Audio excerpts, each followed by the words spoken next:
नमस्कार, मी मयुरी आणि आपण पाहत आहात 7 स्टार न्यूज।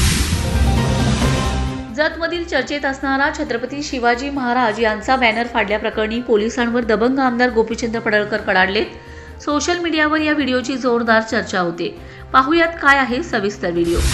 जतमध्ये आज जी घटना घडलेली आहे त्या घटनेचा मी तीव्र शब्दामध्ये जाहीर निषेध करतो।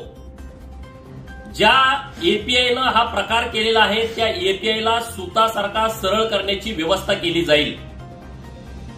प्रतापगडाच्या पायथ्याशी छत्रपती शिवाजी महाराजांनी अफजल खानाचा कोतळा काढला हा इतिहास 4थीच्या पाठ्यपुस्तकामध्ये आहे। मग हे एपीआय महोदय 4थीच्या पाठ्यपुस्तक फाडून टाकणार आहेत का? या महाराष्ट्रातला धारकरी आणि या महाराष्ट्रातला वारकरी यांच्या हृदयामध्ये छत्रपती शिवाजी महाराजांचा इतिहास आहे। त्यांना हृदयामध्ये स्थान आहे। त्यांना हृदयामधून तुम्ही बाजूला हटवणार आहात का? मी तमाम शिवप्रेमींना आवाहन करतो की महाराष्ट्रामध्ये हिंदुत्ववादी सरकार आहे आणि छत्रपती शिवाजी महाराजांचा अपमान केलेला खपवून घेतला जाणार नाही। ज्या एपीआयनं हा उद्योग केलेला आहे त्याच्यावरती